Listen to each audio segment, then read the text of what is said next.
ओम नमो भगवते वासुदेवाय। आज की जो कथा है बड़ी रहस्यमय कथा है, सुनिए। एक भिखारी अपनी एक छोटी सी 6 वर्ष की कन्या के साथ भीख मांगने जा रहा था। उनके आगे आगे एक साधु हाथ में कमंडल लटकाए धीरे धीरे चल रहे थे। अचानक एक तेज हवा के झोंके से साधु के कमंडल से एक नोट उड़कर नीचे गिर गया। यह भिखारी की बेटी ने देख लिया और उस नोट को उठाकर वह छोटी सी लड़की साधु को आवाज लगाकर बोली, बाबा आपका रुपया नीचे गिर गया है, ये लो बाबा। बस बाबा बोले, इसे तुम ही रख लो। कन्या बोली, नहीं बाबा, यह हमारा नहीं है, यह तो आपका है, हम आपका नहीं रख सकते, आप ही ले लो।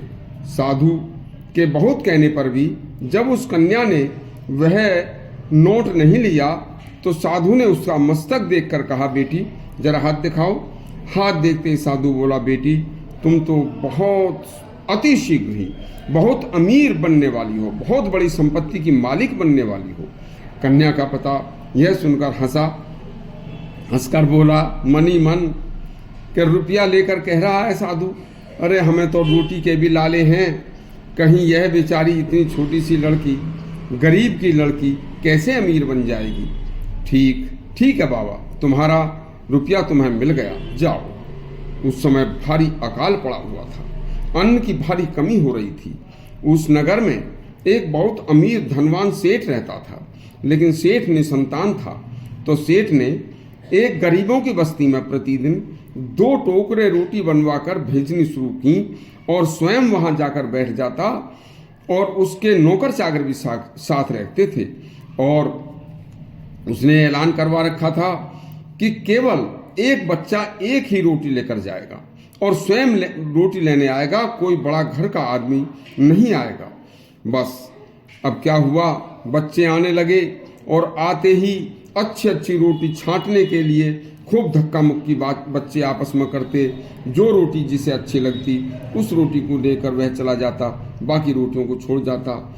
वहीं एक अलग से वह सेठ देखता रहता कि एक छोटी सी लड़की भी रोजाना आती है और वह धक्का मुक्की से अलग खड़ी होकर चुप खड़ी रहती है। जब बच्चे चले जाते और एक रोटी आखिर में बचती तो वह लड़की चुप से उस रोटी को उठाती, अपने मस्तक से लगाती और चुप लेकर चली जाती। प्रतिदिन का उसका यही कार्य था। तब सेठ ने एक दिन एक रोटी में सोने का एक सिक्का मोहर रखवा दी और रसोइये से कहा कि इस रोटी को कहीं से जला देना, कहीं से कच्ची छोड़ देना और रोटियों के बीच में इसे रख देना। बस अगले ही दिन जब सब बच्चे रोटी लेने आए तो जली हुई कच्ची रोटी को, अधजली और कच्ची रोटी को सब छोड़ गए। आखिर में वह शांत धैर्यवान कन्या उस रोटी को लेकर माथे से लगाकर और दिन की तरह ही चुपचाप चली गई। सेठ ने यह सब देखा। जब वह घर जाकर उसने रोटी तोड़कर खाई तो उसमें सोने का सिक्का देखकर उसने अपनी अलग रख लिया और अगली सुबह जब रोटी लेने गई तो उसने सेठ के पास जाकर सोने का सिक्का सेठ के सामने रख दिया। तो सेठ बोला, बेटी यह तुम्हारा धैर्य का इनाम है, रख लो। तुम धैर्य पूर्वक आखिर तक अलग खड़ी रहती हो। जो आखिरी रोटी जिसे कोई नहीं लेता, सब छोड़ जाते हैं, उसे चुप लेकर जाती हो। तो लड़की बोली, बाबूजी धैर्य का इनाम तो मुझे मिल ही जाता है, क्योंकि किसी से लड़ाई नहीं होती, किसी से धक्का मुक्की नहीं होती। आखिर उस बच्ची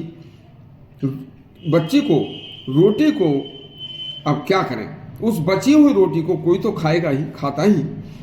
अति दरिद्र लड़की के मुंह से ये शब्द सुनकर सेठ की आंखों में आंसू आ गए और उसने अगले ही दिन तुरंत उसे पहले अपने गले लगाया और गले लगाकर उसने अगले दिन जब सब चले गए तो उसे अगले दिन अपने घर बुलाकर अपनी समस्त चल संपत्ति का उत्तराधिकारी बना दिया और अपनी पुत्री बना लिया। धैर्य, अच्छी नीयत, पवित्र विचार मनुष्य को छप्पड़ फाड़ कर देते हैं। यदि आपको ये कहानी अच्छी लगी हो तो हमारा चैनल सब्सक्राइब करें, घंटी दबाएं। धन्यवाद।